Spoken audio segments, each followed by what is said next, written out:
povestea lui Moara îndărătnică, de ce se numește așa?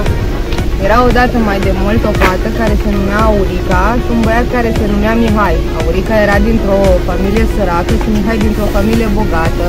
Și într-o zi s-au întâlnit aici la Moară, să macine amândoi porumb și s-au îndrăgostit. Și părinților nu au fost de acord cu căsătoria lor și așa au îmbătrânit fără să se căsătorească. Și când au ajuns foarte, foarte bătrâni și deja părinții lor nu mai trăiau, s-au întâlnit iar la Moară și și-au adus aminte cât de îndrăgostiți erau ei unul de altul și dintr-o dată din lac a apărut o lumină și lumina aia a început să se transforme în zâna cea bună.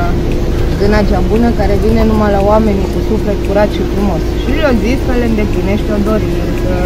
Și au stat ei s-au gândit și au zis că cea mai mare dorință a lor e să poată da timpul înapoi.